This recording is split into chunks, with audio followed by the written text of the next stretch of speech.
Hola, ¿cómo andan? Bienvenidos a la primera parte de la clase de conceptos básicos de la teoría de Piaget. Este gran psicólogo, que aún sigue teniendo mucha influencia en la psicología del aprendizaje y la psicología del desarrollo, al menos en América Latina y sobre todo en el modelo educativo argentino, tiene una teoría muy vasta, con muchísimos libros, en los cuales muchas veces me dicen, bueno, pero profesora, ¿cuál es el libro principal de Piaget, donde están los conceptos básicos? Al ser una teoría que él fue desarrollando, no hay un libro solo que hable de todos estos conceptos. Sí hay seguidores, otros pedagogos, otros psicólogos, que han hecho como un compendio de toda la teoría, la han como de alguna manera hecho más fácil y han expuesto todo lo que está en todos los libros de Piaget. Piaget fue de manera circular profundizando en distintos conceptos y es lo que hoy conocemos como toda la teoría cognitiva de Jean Piaget. Entonces es muy difícil que uno pueda encontrar un solo libro que dé cuenta de toda la información que este psicólogo nos aportó. Pero vamos entonces a los conceptos básicos. Recuerden que la bibliografía es siempre esencial para poder complementar esto que es una primera aproximación. Como en todo aprendizaje necesitamos una primer partecita donde nos nombran algunos conceptos, donde nos nombran las descripciones básicas de qué son estos conceptos, pero después en una vuelta de tuerca y en una lectura uno puede entender muchísimo más de qué nos estaba hablando este psicólogo. Recordemos que en el aspecto de los estudios de la psicología del desarrollo sigue siendo hoy, aunque no nos guste o haya algunas personas que se quejen, sigue siendo una persona muy influyente, ha explicado muchas cosas y nos ayuda muchísimo adentro de un aula o en un patio para los profesores de educación física o los que manejan el tema de cualquier tema de aprendizaje. Arranquemos entonces. Piaget lo que plantea es una epistemología genética, van a escuchar por ahí. ¿Qué es esto? Cuando hablamos de epistemología en líneas generales, estamos hablando de un estudio, de una ciencia que estudia la ciencia. Es la investigación de las capacidades cognitivas que hace este psicólogo. ¿Y genética por qué? Porque él no solo se va a meter con lo biológico, es decir, con las dotaciones genéticas, sino con la génesis, es decir, el origen, cómo surge el pensamiento. Entonces, cuando hablamos de que Piaget está planteando una investigación, de una epistemología genética, estamos hablando de una investigación de la génesis del pensamiento humano, cómo se da este pensamiento. Vamos entonces a lo básico. Fíjense que tenemos dos conceptos que suelen fallar en los exámenes o que nos los olvidamos porque nos podrían dar muchas explicaciones y mucha comprensión de lo que pasa hacia el adentro del aprendizaje, incluso cuando hacemos un meta-análisis de nuestro propio aprendizaje. Pues nosotros no solo estamos hablando del aprendizaje de otro, sino que cuando hablamos de aprendizaje, primero tenemos que ver cómo aprendemos nosotros. Dos conceptos básicos son los de esquemas y de funciones, esquemas o estructuras. Fíjense que son conceptos muy abstractos, son conceptos mentales que indican distintos procesos cognitivos. Los esquemas o estructuras son variantes, es decir, varían, cambian, son diferentes, se modifican, y son unidades que componen nuestro intelecto, nuestra inteligencia, nuestra capacidad. En este momento yo me estoy hablando con ustedes, viendo el PowerPoint, la presentación, más todo el conocimiento que yo tengo, y voy con todos esos esquemas que yo tengo internamente en mi cabeza, son los que me permiten hablar, los que me permiten armar oraciones. Varían según la edad. Si yo tuviera 6 años me resultaría un poco difícil hablar de conceptos tan abstractos, porque todavía al ser de un niño de 6 años no tengo esa capacidad, porque todavía no la adquirí. También hay diferencias intelectuales, perdón, individuales, y la experiencia, es decir, como uno está un poco más acostumbrado a hablar de cuestiones psicológicas o de cuestiones de ciencias blandas, resulta que esto me va a resultar a mí, valga la redundancia, mucho más fácil que si yo sea, no sé, doctora en economía o en ciencias exactas o doctora en química. Un ejemplo de esto, van a ver que son los actos reflejos, pero no nos vamos a meter en eso todavía. Sigamos con la contraparte de los esquemas, que son las funciones, que en realidad justamente es como nuestro punto de partida como seres humanos. Son invariantes, no varían, es decir, es como un fondo cognitivo que todos compartimos, y son procesos, ven que son procesos intelectuales compartidos por toda persona. A veces se puede hablar del sentido común como una función invariante del intelecto. Muchas veces cuando nos encontramos con una persona que no comparte el sentido común, o que no, uno dice, no tiene sentido común lo que está diciendo, no guarda una lógica compartida con el resto de la humanidad. Si yo pienso así, y muchas personas pensamos así, ¿por qué esta persona piensa diferente? Y me refiero a cosas muy triviales, no en cosas trascendentales o en conceptos de creencias, no, en cuestiones chiquitas de todos los días. Esto son funciones invariantes que van más allá de la edad, tienen independencia de la edad, de las diferencias individuales o del material que se esté procesando. Suelen ser conceptos abstractos, mucho más abstractos que los esquemas, porque justamente son invariantes. Vamos a las funciones, que es lo que más nos encontramos, y que tienen que ver con un proceso de organización y de adaptación. Es decir, el aprendizaje, en cierta forma, va a decir Piaget, que tiene que ver con nuestra posibilidad de adaptarnos, es decir, el proceso de ajuste que hagamos al medio ambiente en el cual vivamos, sea Dinamarca, sea Argentina, sea donde sea, y la organización, es decir, ese proceso de categorización, sistematización y coordinación de todas esas estructuras cognitivas que vamos logrando. Ustedes me dirán, hasta acá, sí, parece maravilloso, pero no se entiende nada.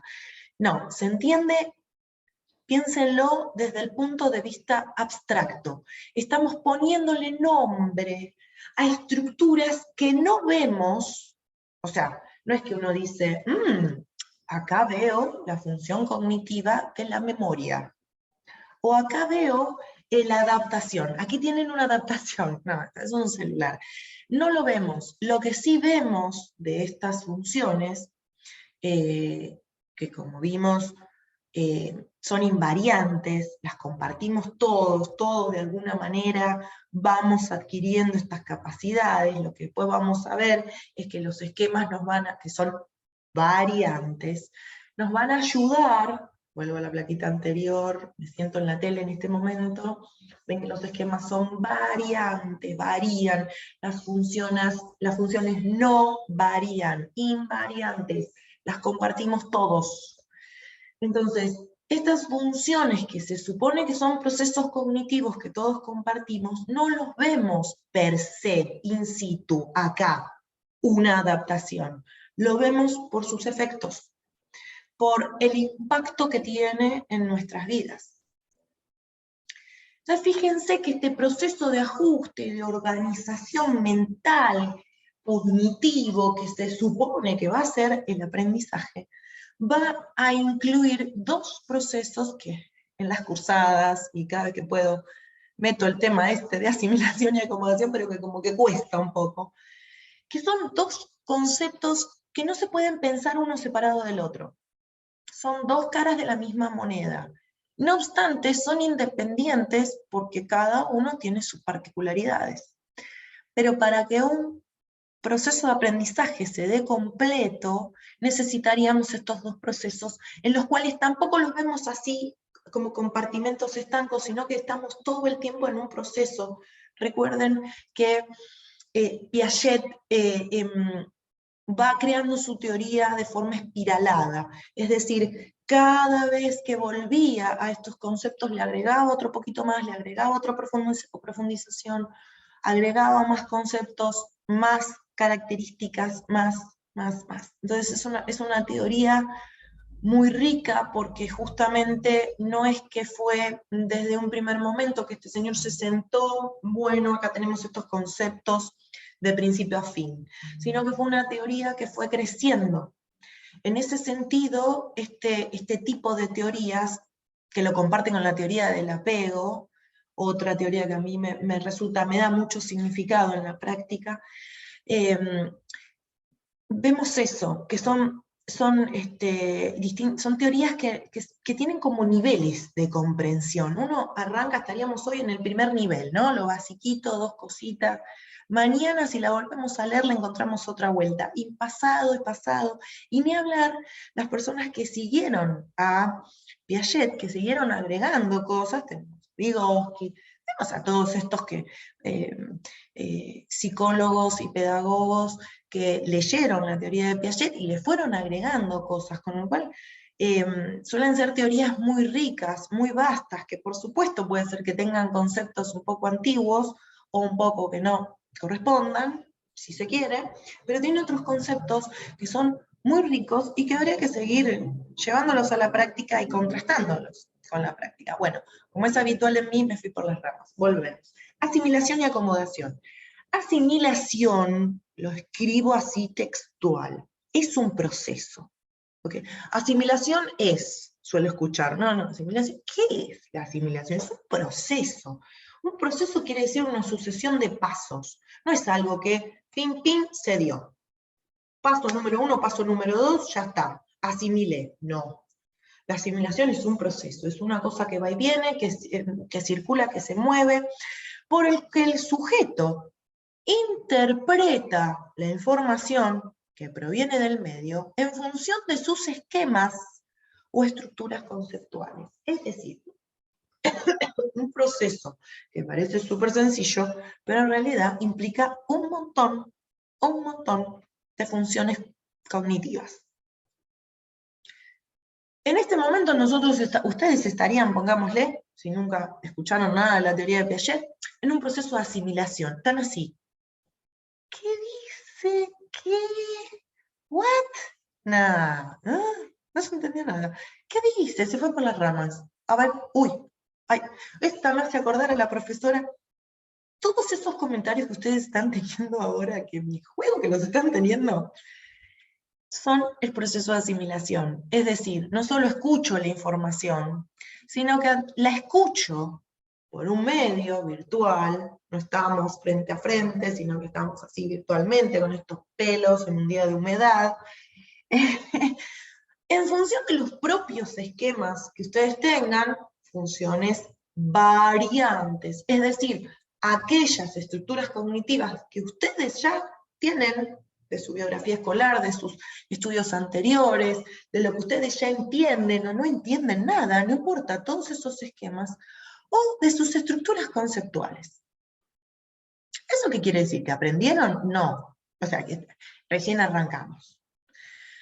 En un segundo proceso, que no es tan así lineal, se da todo junto, lo vuelvo a repetir, supone ya, fíjense esto, lo decimos tan fácil, pero es tan complejo, una modificación de esquemas existentes para responder a una situación nueva. Ya no es solamente estoy escuchando a esta mujer que está hablando de algo que no se entiende nada, sino que empiezo a... Esto tiene que ver, entonces, con la planificación que yo hice el otro día, y resulta que el profesor de didáctica, de pedagogía, me dijo que esto no estaba porque no sé qué.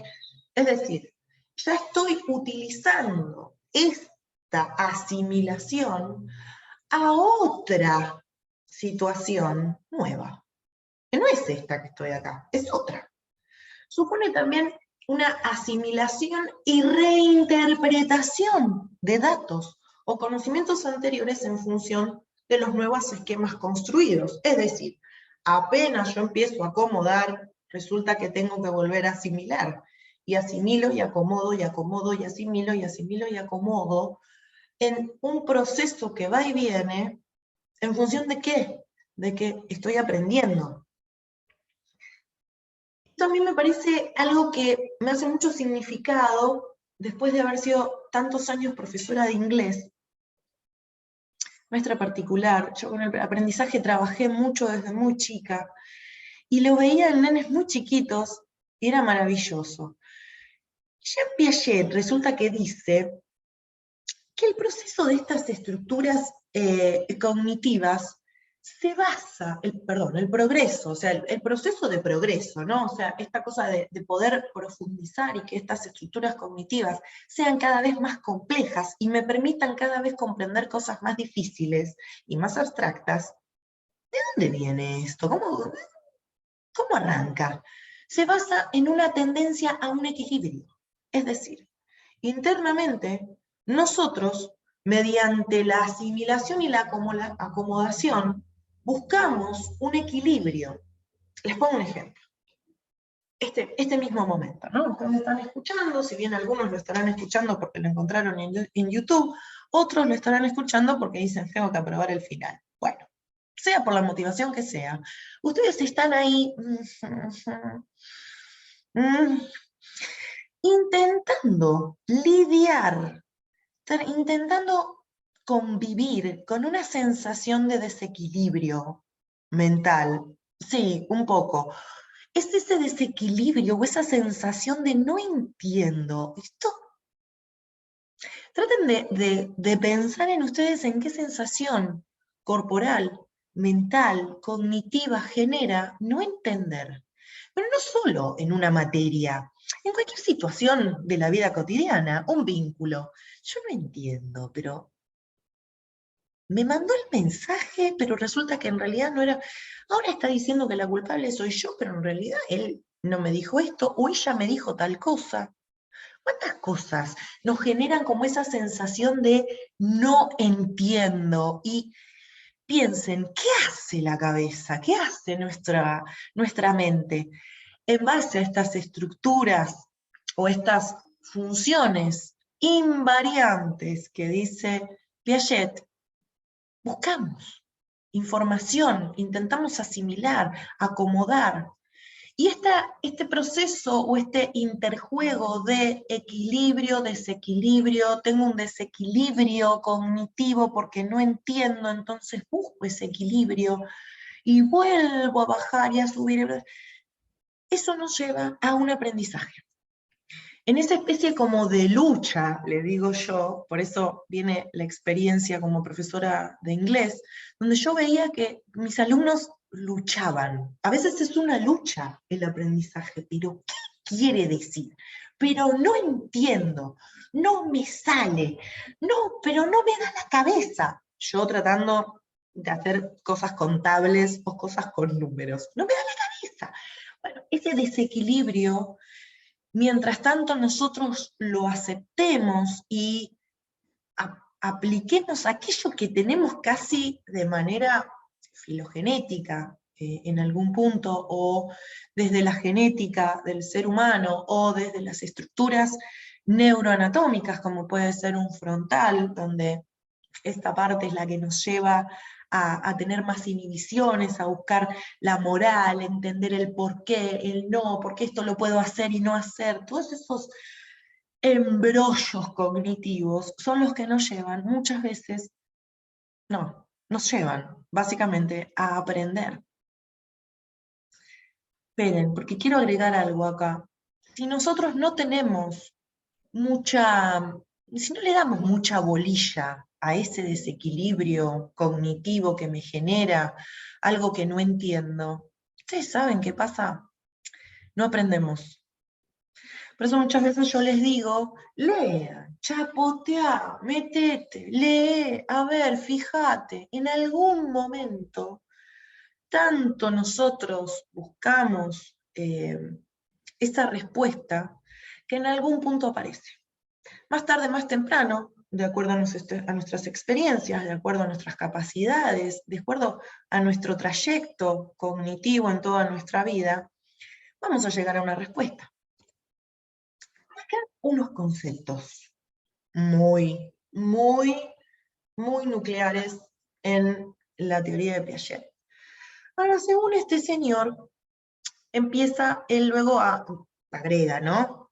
En estos conceptos él llega también porque va observando mucho la conducta de los niños y del aprendizaje, de cómo aprenden, y él va a hablar de entonces de etapas o estadios.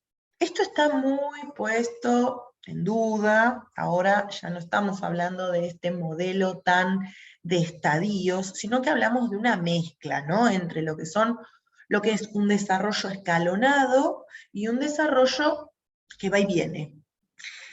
Que tiene retrocesos, que tiene avances, que tiene profundizaciones, que tiene pérdidas de funciones. Entonces es un poquito más complejo. No obstante, sigue estando muy vigente y es importante conocerlo. ¿Qué significan o qué son estas etapas o estadios? Tienen características que él ya las mencionó y como les decía recién, hoy se profundiza un poco más. No hay una fecha cronológica precisa de estos estadios, si bien hay un aproximado que de alguna manera, también los seres humanos tenemos esta necesidad de categorizar, organizar, compartimentalizar, ordenar. ¿Está bien que el niño no hable y tiene 4 años? ¿Está mal que la niña no camine? ¿Está mal? O sea, en las adquisiciones del desarrollo, tampoco está mal pensarlo así, sino que son como pequeñas alarmas, le llamo yo, ¿no? Sobre todo yo que trabajo con niños y adolescentes, y que eminentemente soy terapeuta de niños y adolescentes, especializada en eso, siempre digo, no es algo definitivo, ni es algo que nosotros tenemos que sí o sí decir, esto es así, no adquirió a tal edad tal función y esto está mal, pero sí es un elemento que nos hace pensar. ¿Qué le pasa? ¿Le pasa algo? Nos prende una alarma. ¿Habrá que hacer algo más? ¿Habrá que acompañar más a este niño? No porque no pueda, significa que no va a poder. Esto que aclaro parece una verdad súper obvia, pero en el aula y en el patio suele no verse. Que un niño hoy tenga asma no significa que no puede hacer algo en educación física. Sigo diciendo esto porque me parece que es muy importante. Que un niño no tenga la capacidad de, por alguna razón, no poder expresarse verbalmente, bueno, a ver, intentemos desde una integración como podamos, con palito de helado, como se pueda en esa institución, pero al menos intentemos darle alguna ayudita para que salga adelante. Esta es la esencia para mí concreta y real de la integración de una persona con discapacidad. Son progresivas estas etapas o estadios. El orden de sucesión y siempre igual, siempre viene primero el sensorio motor, tengan en cuenta que puede cambiar el nombre, pero más o menos es lo mismo, preoperacional, operacional concreto, operacional formal. Y cada estadio se caracteriza por una estructura particular de conocimiento. Estas etapas, casualmente, o no tan casualmente, son las que más o menos nos van marcando las edades de acuerdo a la organización de los niveles educativos en la Argentina. Tenemos un sensorio motor que acompaña el jardín, un preoperacional, que estamos ahí entre los 5 o 6 años, que tiene que ver con el preescolar, operacional concreto, que arrancaría en un segundo nivel, y el operacional formal que coincide con el secundario. ¿Qué es entonces la inteligencia para Piaget? Muchas veces se confunde con qué es el aprendizaje. porque justamente la inteligencia implica aprendizaje, no es algo dado, no nacemos inteligentes, si bien podemos tener una cierta dotación genética, esto es así, que nos resultan más fáciles algunas cosas que otras. Entonces, la inteligencia es el proceso mental que se desarrolla mediante la prolongación de mecanismos biológicos de adaptaciones sucesivas, desde la más simple de las funciones hasta la más complicada elaboración intelectual. Otra vez el concepto de adaptación sucesivo, mecanismos biológicos, no estamos hablando de que Piaget sea biologicista, sino que incluye a la biología. Después tenemos a Vygotsky, que va a darle mucha más vuelta al concepto del contexto, porque era ruso, y el contexto él lo pone como algo muy importante. Pero bueno, fíjense que Vygotsky como que agregan cosas, ¿no? Y eso es lo que hace muy rica esta teoría. Y además es producto de la adaptación a situaciones nuevas. Es decir, logrando un equilibrio entre los mecanismos de asimilación y acomodación. Situaciones nuevas. Si nosotros nos quedamos en una zona de confort, ay sí, porque esto yo ya lo conozco, es re fácil, ay, déjame que yo lo hago, es re fácil. No vamos a poder aprender, no vamos a poder adaptarnos más. Nuestra inteligencia no va a ser mucho más florida. El diagramita este que me parece que está bueno tenerlo en la cabeza porque genera también una estructura, tener un diagramita en la cabeza organiza los conceptos. Y también quería aclarar un poquito esto que anda dando vueltas por internet y me pareció que es súper buenísimo porque incluye todo. ¿Cuáles son los factores del proceso cognitivo? Es decir, ¿cómo hacemos para aprender, para ser inteligentes? ¿Cómo hace un ser humano? Hay como 4 conceptos o 4 áreas que son muy importantes de ser mencionadas. Entre ellas está la maduración y herencia. Esto en algún punto está predeterminado genéticamente. Suena feo, ¿vieron? Porque dice, ay no, pues esto es la herencia. Yo tengo una herencia horrible o tengo una herencia buena. La otra vez escuchaba que alguien decía, bueno, los hijos de Bill Gates la tienen fácil. Bueno, sí, en algún punto. Pero después está la experiencia activa, thank you, que es la asimilación y acomodación que hagamos nosotros. Entonces, esta herencia o genética, ADN puro, no va a ser un estigma. Podemos recolectar lo positivo, enaltecerlo, robustecerlo, y cambiar o mitigar, hacer más suavecito, aquello que puede ser negativo. La interacción social, esto sigue siendo muy importante, somos seres sociales, tengamos ganas de salir o no. Hay intercambio de ideas entre personas, no nos podemos perder eso, pero no ideas a los gritos, argumentemos. Nosotros en Argentina acá tenemos la grieta política partidaria u otras grietas, porque nos encanta eso, ¿no? El pensamiento binario nos encanta. Boca River, bueno, no voy a decir mucho porque me voy a ganar algunos haters y no tengo ganas, pero a lo que voy es, hablando en serio, la interacción social, el intercambio con otros, de, a ver, contame, ¿vos pensás eso por qué? A ver, y yo pienso esto, ¿por qué? Ajá, el otro, no, pero a mí me parece que lo que decís acá no tiene mucho que ver, porque tal cosa, porque tal otra. Eso nos ayuda un montón a poder generar estructuras cognitivas, a poder entender conceptos, a generar un cierto desequilibrio. Muchas veces las personas intentan no tener este intercambio de ideas porque dicen, no, yo no tengo ganas de andar discutiendo.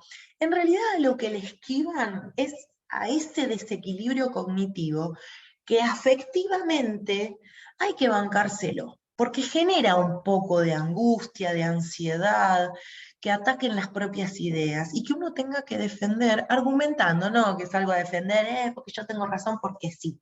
porque a mí me parece. No, de tener que defender argumentando. Y otra área, concepto importante dentro de los factores del proceso cognitivo, es el equilibrio. Esta regulación y control entre lo que yo voy conociendo, lo que voy aprendiendo, lo que me van contando, todo este equilibrio de búsqueda de verdad, a veces, ¿no? De quiero, o de comprender. La mente siempre está ávida de entender. Siempre. Aunque a veces nos hagamos los que no entendimos o algo así. Voy a dejar de compartir pantalla y les aviso que en breve tendrán a continuación de esta la segunda parte, que es un poco más difícil.